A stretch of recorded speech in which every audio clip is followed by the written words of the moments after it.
Myself Samata sir, welcome in LCC. Today we discuss about the various type of unit cells. First one SCC. A unit cell in which constituent particle occupy only a corner. केवल और केवल corner पे ही होते हैं constituent particle, उसको SCC कहा जाता है। और इसकी हम 7 बातें पढ़ेंगे जो अलग अलग एग्जाम्स के अंदर क्वेश्चंस के पैटर्न कॉन्सेप्ट बनते हैं। तो पहला है, हम सबसे पहले याद रखेंगे डायग्राम को। तो डायग्राम आपके पास इस तरह से होगा, और अगर हम बात करें कि वास्तव में कैसा दिखाई देता है तो एक बार अच्छे से देखिएगा। डायग्राम में ये 8 एटम है, मेरे पास में 8 बॉल है सॉलिड, उनमें से 4 बॉल ऊपर की ओर है, 4 बॉल नीचे की ओर है, या यूं कह दीजिए 4 इसके फॉरवर्ड में है और 4 बैकवर्ड में है। तो यहाँ पर इसको अगर यूनिट सेल के रूप में काटा जाता है तो इस तरह से ये दिखाई देता है। तो ये 8 एटम्स होते हैं, इसलिए हमारे पास लैटिस पॉइंट जो है, जालक बिंदु, वो 8 होते हैं। ओके, सेकेंड थिंग, कितने इसमें एटम्स होंगे? तो टोटल 8 कॉर्नर होते हैं, इनमें से एक कॉर्नर पे 1/8 पार्ट होता है, तो टोटल हमारे पास एक एटम का फॉर्मेशन होता है। इन सभी 1/8 से लेकर के एक एटम का फॉर्मेशन होता है। Next, coordination number. Coordination number, it means the number of atom in which a atom contact with another atom. It means the surrounding atoms, the number of surrounding or neighboring atoms कि एक atom आगे कितने atom के contact में है उसको बोलते हैं कोऑर्डिनेशन नंबर, और हिंदी में इसको समन्वय संख्या कहते हैं। तो एक बार अच्छे से सुन लीजिए वापस से। The number of surrounding atoms is called coordination number. In SCC there are 6 coordination number. ये वाला जो एटम है ये इस तरह से आपको 3 एटम के कांटेक्ट में दिखाई दे रहा है, देखिएगा 1 2 3। इस एटम के जस्ट सामने एक एटम इस तरफ होगा, इसके सामने एक इस तरफ होगा, इसके सामने एक इस तरफ होगा। इस तरह से एक एटम 6 एटम के कांटेक्ट में रहता है एससीसी में, इसलिए हमारे पास में कोऑर्डिनेशन नंबर 6 होगा। Okay, next radius of atom. आप डायग्राम में देख सकते हैं कि ये जो एज लेंथ है इसकी, ये वाली एज लेंथ, इसको कोर लेंथ या एज लेंथ बोलते हैं, किनारे की लंबाई। तो ये भुजा की लंबाई, किनारे की लंबाई a है, और यहाँ पर एक एटम इस तरह से इस सेंटर पे रखा है, एक इस तरह कोने पर रखा हुआ है, इस कॉर्नर का सेंटर, कॉर्नर का सेंटर। 2 एटम एक दूसरे के कॉन्टेक्ट में हैं, तो r plus r 2r radius a के इक्वल होगी। r रेडियस इसका होगा, r रेडियस इस वाले एटम का होगा, दोनों मिलकर के 2r का फॉर्मेशन करते हैं। तो 2r होता है, 2r जो है वो इस एज लेंथ के इक्वल है, इसलिए इसमें 2r equal to a and r equal to a/2। जो टोटल और लेंथ है उसकी आधी दूरी इसकी एटम की रेडियस होती है। Okay, next, inter ionic distance, Hindi में अंतर आयनिक दूरी बोलते हैं, IID है। ये हमेशा रेडियस का डबल होता है, और IID equal to 2r।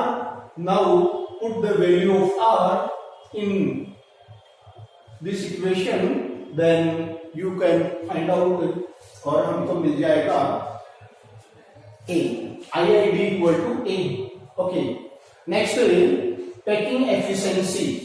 Packing efficiency का मतलब होता है कि हमारे पास किसी एक एटम का वॉल्यूम और इसमें टोटल एटम कितने हैं उनको मल्टीप्लाई करके इस यूनिट सेल के वॉल्यूम से डिवाइड करके इसकी एफिशिएंसी निकाली जाती है।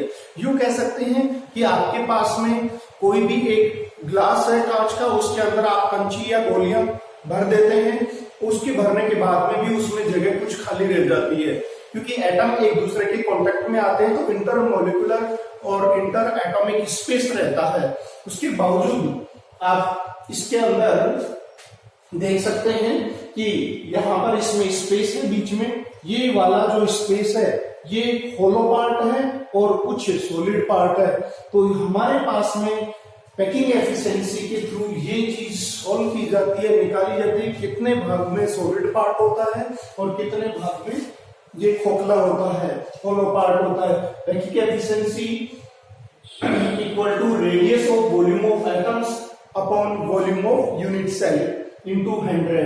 तो इस तरह से हमारे पास में इसका पैकिंग एफिशिएंसी एससीसी के लिए देते हैं। जेड एससीसी सिंपल सेल के लिए जेड की वैल्यू 1 होती है। Volume of unit cell a cube, क्योंकि क्यूब का वॉल्यूम ए क्यूब होता है। Okay, next volume of atom, atom एक सॉलिड स्फीयर होता है, इसलिए इसका वॉल्यूम 4/3 पाई आर क्यूब। इन सब की वैल्यू पुट करते हैं तो हमारे पास में पैकिंग एफिशिएंसी आता है पाई/6। इसमें पाई की वैल्यू पुट करते हैं 3.141 इसके बाद में इसमें जैसे डिवाइड करते हैं तो 0.52 आता है और लास्ट में हमारे 52% इसमें ये पैकिंग एफिशिएंसी आता है। अब इसमें से जो होलो पार्ट है वो 100 में से माइनस करेंगे तो 48% आ जाएगा। इसी तरह से एससीसी की तरह हम बीसीसी की बात करेंगे, body centered unit cell BCC, a unit cell in which constituent particle occupy only at corner as well as cube center. एक ऐसा यूनिट सेल जिसमें एटम्स कॉर्नर के साथ साथ में सेंटर पर भी प्रेजेंट होते हैं, उसको कहते हैं बीसीसी। लेटिस पॉइंट इसमें 9 हो जाएंगे। आप सभी जानते हैं ये चीज, पहली क्लास में आपने देख लिया होगा फर्स्ट लेक्चर में कि ये हमारे पास बीसीसी है।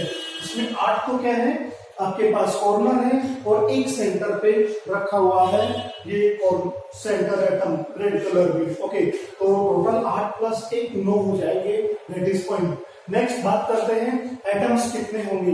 तो एक एटम पूरा का पूरा अंदर रखा हुआ है और 1/8 कॉर्नर से बने हुए हैं, तो एक एटम इन सभी ब्लू कलर के एटम से बनेगा और एक रेड कलर से। इस तरह से टोटल जेड की वैल्यू 2 आती है। नेक्स्ट कोऑर्डिनेशन नंबर, अगर बात करें कोऑर्डिनेशन नंबर की तो इसमें 8 कोऑर्डिनेशन नंबर आप डायग्राम से देख सकते हैं। इस डेमो से इसमें आप अच्छे से दिख रहा है कि 4 एटम नीचे के हैं, 4 एटम ऊपर के हैं। अगर हम सॉलिड फॉर्म में इसकी बात करते हैं तो आपको दिखाई देता है बीसीसी लाइक दिस।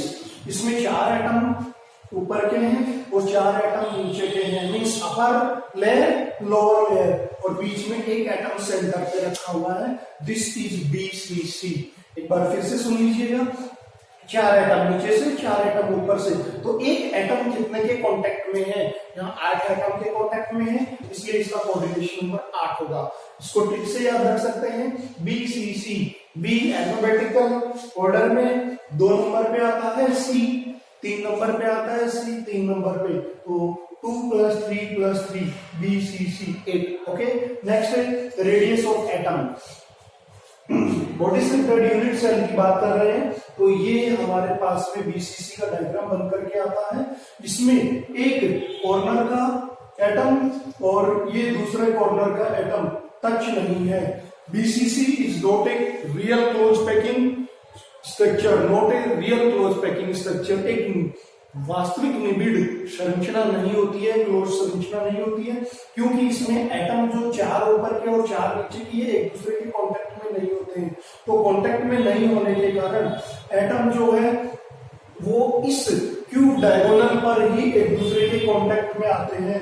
तो हमारे को रेडियस कैलकुलेट करने के लिए ये कांटेक्ट वाले जो एटम है इन्हीं से हम रेडियस कैलकुलेट करेंगे। तो क्यूब डायगोनल √3 ए के इक्वल होता है और यहां देखिए डायग्राम में r + 2r + r total value 4r = √3a। Now r = √3a/4 = 0.433a। इस तरह से 0.433a इसकी रेडियस प्राप्त होती है। ओके, नेक्स्ट बात करते हैं इंटर आयनिक डिस्टेंस IID की। ये रेडियस का हमेशा डबल होता है, तो 4.33 का डबल करेंगे तो 0.866a आपका आंसर आएगा। ओके, नेक्स्ट है पैकिंग एफिशिएंसी। पैकिंग एफिशिएंसी संकुलन दक्षता हिंदी में बोलते हैं, वही बात कि सॉलिड भाग कितना है, खोखला भाग कितना है, तो सॉलिड पार्ट कितना है उसको हम संकुलन दक्षता बोलेंगे। और बीसीसी में संकुलन दक्षता 68% प्राप्त होता है। इस एससीसी के रेस्पेक्ट में बीसीसी थोड़ा सा ज्यादा सॉलिड फॉर्म में है, उससे ज्यादा कॉम्प्लेक्स फॉर्म में है, क्योंकि उसमें गैप ज्यादा रहता है, इसमें थोड़ा गैप कम है उसके रेस्पेक्ट में। वहां 52% था, यहाँ 68% है। ये बीसीसी बनता है। तो इसमें पैकिंग एफिशिएंसी के लिए सेम वही pattern, Z/V V volume of solid sphere, R इसकी रेडियस आ जाएगा, V यूनिट सेल का वॉल्यूम हो जाएगा और Z की वैल्यू यहाँ पर 2 आती है। तो ये BCC में सेम टू सेम ये वाला है BCC। तो ये यूनिट सेल का वॉल्यूम है, इससे निकालेंगे A क्यूब से और इन सभी एटम्स का वॉल्यूम मल्टीप्लाई करके Z से और वैल्यू आ जाएगी हमारे पास 68%। ओके, नेक्स्ट बात करते हैं FCC, face centered unit cell. FCC very simple, a unit cell in which constituent particle occupy a corner as well as each face center is called FCC। सभी atom corner के साथ साथ में face centre पे present होते हैं। Next lettuce point इसमें 14 होंगे क्योंकि 8 तो कॉर्नर हो गए और 6 इसके फेस हो गए, तो total lattice point 14। Okay, atoms की बात करते हैं तो एटम्स हैं वो हमारे पास में 3 होंगे इस फेस सेंटर से और एक आएगा 1/8 वाले पार्ट से, तो टोटल हमारे पास एटम आएंगे 4। देखिए FCC को अच्छे से देखिए, यहाँ पर इस FCC में हर एक फेस पे एटम आधा आधा रखा हुआ है, तो 6 फेस है तो 3 एटम तो यहाँ से बनेंगे और एक ग्रीन कलर का जो कॉर्नर वाला एटम है उससे बनेगा, तो टोटल एटम 4 आएंगे। ओके, कोऑर्डिनेशन नंबर की बात करते हैं तो एक एटम जो है वो 12 एटम के कांटेक्ट में रहता है। इस एटम की बात करते हैं, ये वाला जो एटम है यहाँ पर जो शो ऑफ हो रहा है ये वाला ग्रीन कलर का, तो देखिए 3 एटम तो ग्रीन वाले 1 2 3 तो ये हो गए और 3 एटम देखो येलो कलर का 1 2 3 ये इसके कांटेक्ट में है, तो ये आधे पोर्शन में नीचे की साइड में और आधा इसके ऊपर की साइड में आएगा, तो 6 + 6 टोटल 12 इसका कोऑर्डिनेशन नंबर होगा। ओके, नेक्स्ट बात करते हैं रेडियस। रेडियस में सेम वही पैटर्न कि हमारे पास में यहाँ पर क्यूब डायगोनल आ रहा था BCC में, इसमें फेस डायगोनल पे एटम्स एक दूसरे के कांटेक्ट में है। देखिए डायग्राम में ये हो गया 2R, ये हो गया R और इसकी रेडियस R, तो टोटल वैल्यू 4R। ये फेस डायगोनल के इक्वल है, तो फेस डायगोनल √2a होता है, इसमें वैल्यू पुट कर देंगे तो R की वैल्यू आ जाएगी 0.3535 × a। Okay, next IID inter ionic distance, और inter ionic distance double of the I radius का डबल होता है इंटर आयनिक डिस्टेंस, और इस 0.3535 को मल्टीप्लाई करेंगे तो आ जाएगा आंसर 0.7474 × a।